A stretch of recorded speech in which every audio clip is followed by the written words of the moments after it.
What is up, Earthnoids, Space Noids, and Jovians? I am just a simple new type, and in this episode, we are returning to the world of space pirates as we continue Mobile Suit Crossbone Gundam Ghost. Last time, the team went to Old Jaburo, where they ran into the Circus B team, using 3 new Jovian mobile suits. Jack Friday attacked Mermaid and the Carmelo. The 2 former lovers tried to kill one another. Also, Belle snuck on board a mobile suit once again. This time, the team finds Aaron and Angel's Call at Jaburo. We learn more about this virus, and nukes go off in the Amazon once again. So let's get into this. Jack and Mermaid charge at one another. Font opens a comm channel. He yells out to Jack, telling him not to do this. Font is right. He shouldn't be doing this. Jack's Desfees destroys the Carmelo but doesn't go for the cockpit. Mermaid is able to jump out. Trace and Font fight the Espiral running in. Phantom Gundam dodges the attack. The Espiral transforms into mobile armor form. The pilot Diva is so offended that Font stole the mobile suit, as he was supposed to be the original pilot. How dare you touch greatness, you piece of trash? That's mine. Diva talks about how he worked hard to earn the title of Phantom. I actually applaud Hasegawa's restraint. This would have been a perfect opportunity to dive into Diva's past through a flashback. Harado gives them coordinates to the inside of Jaburo. He suggests going in instead of staying outside in the open. They dive into the giant hole. I wonder if this is the hole that was created by the nuke in UC-0087. Diva follows the Gundam. Trace fires at the cavern, causing debris to fall on the Espiral, but it is useless at slowing it down. The Espiral transforms into something that looks like an Einarad had sex with an Aranya. Harado analyzes the mobile suit and tells Font and Trace how the arms move around the rings. Its Monosky craft system is also an older system and doesn't provide propulsion. The next couple pages is Diva getting hits on the Phantom so we could see Trace's boobs bounce around. The Phantom's cockpit is cooking the 2 inside. If the Espiral does a concentrated attack, it will destroy the unit. However, they will still be able to use the I-field on single attacks. Font tells Trace to take the mobile suit to 100%. They rush in. Espiral does a single attack and they deflect it. While Einarad and Phantom fight, they could hear Jack and Mermaid expressing their feelings over the comms. Font sitting in the lap of a woman while in a hot cockpit listening to 2 lovers. Bro is doing puberty on hard mode. Phantom deflects another attack. Diva finally does a concentrated attack. The Gundam dodges the attack. When the Espiral attacks again, the thrusters compensate for Newton's second law of motion. For one moment, mobility goes down. Font and Trace exploit this brief moment and shoot the mobile suit. It goes down. Font wonders if the pilot also had a lover, and then wondered, why is he thinking this? Bro's horny. Trace is amazed that Font's plan worked. She realizes that Font passed out from the action. He thinks to herself, maybe I could fuck this kid. Then she goes, no, focus on the mission. Everyone meets up. Yi, Lychee, and Do get out of their mobile suits and are disgusted by what they smell. Birds, trees, and just the general nature of Earth is too much to handle for these 2 space noids. Even Belle tells Curtis that this place stinks. She wants to use her powers to assist him. He thinks to himself how special this girl is. She doesn't realize that most Jovians struggle to walk the first time they are in Earth gravity, but here she is walking around like it is no problem. Remember in OG Crossbone Gundam,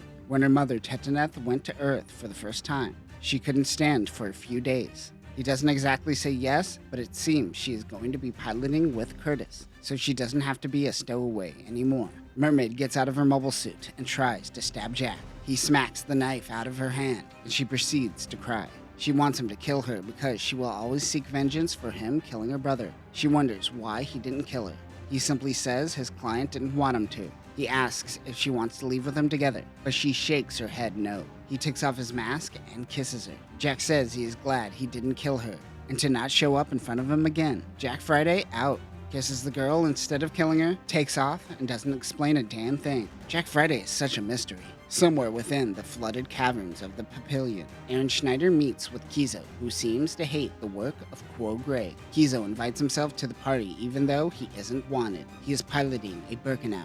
The ZMT A30S Birkenau is a Zanskar mobile armor, developed for Vespa commanders. It has high mobility and firepower, but it is also designed with recon in mind. This unit has 2 Monosky fusion reactors. Weapons include a pair of megaparticle guns, a mega machine cannon, a claw arm, and a tail beam saber. He wants Angel's Call. Golden Abagors pop out of the water and they attack Aaron's Papillion. The Papillion isn't a combat mobile suit, but it can flap its wings fast and create a beam shield to deflect attacks. Kizo doesn't even seem to know what Angel's Call is. But whatever it is, he plans on using it against the Zanskar Empire. That is when the space pirates come in. Bell is with Curtis and they are finally working together. They go for the Abagors, taking them out one by one. Then Kizo attacks. He misses Crossbone Vanguard but hits his own men. Curtis says that he experienced this mobile armor around Side 3 and to be careful.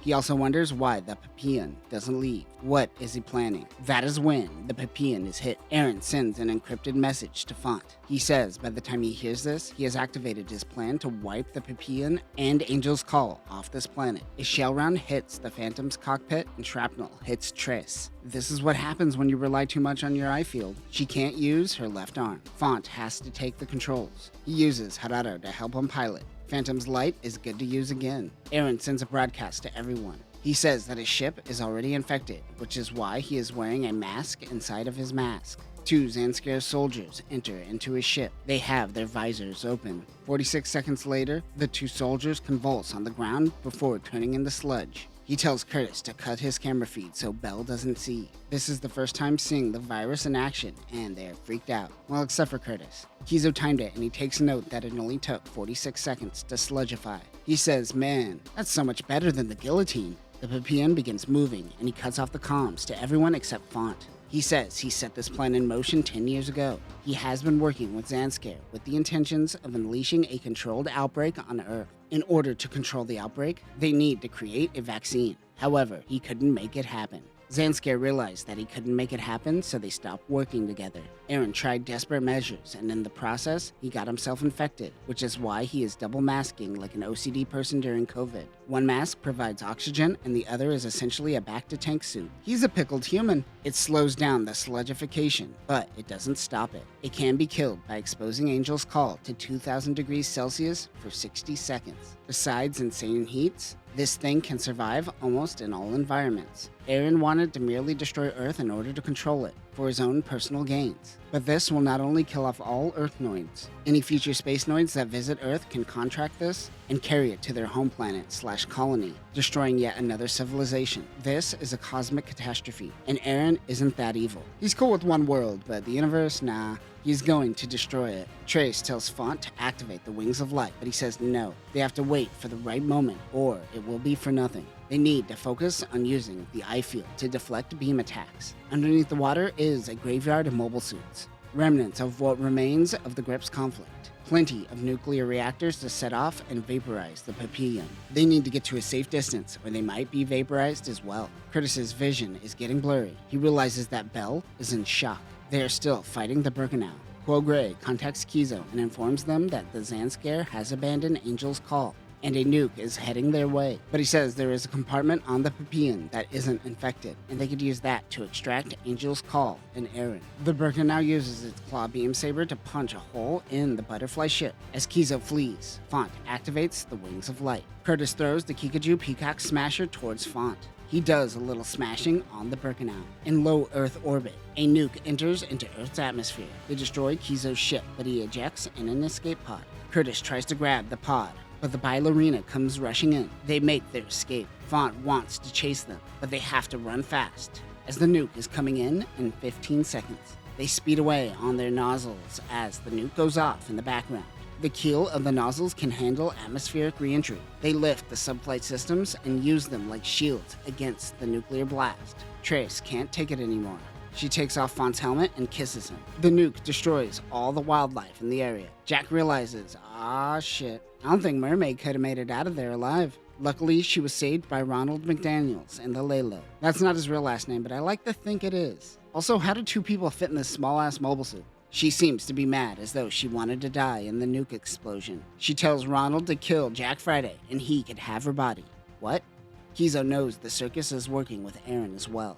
When they became clients, they didn't realize there was a conflict of interest. They will help Zanskar in exchange. He asks where they're heading, and Kizo says Maria City to visit Maria. Quo never would have thought that the Queen of Zanskar would leave Side 2. Kizo says no, not that queen. She is a fake. He is referring to the real queen, his Maria, Maria El Tamo. She closely resembles Maria Pure Harmonia. And that will do it for this episode. Font, with the assistance of Harado, proves that he is a worthy mobile suit pilot, even without Trace's help. And boy, does Font taking control really do it for her. Universal Century really hates the Amazon. Jaburo got nuked twice in less than 100 years. That's a record. Next time, we will learn more about this other Maria, as she seems to have the same new type healing powers. Rosemary Raspberry makes an appearance, and Trace is shot. But that will do it for now, new types. Remember, life always finds a way. And then sludgifies you. Peace.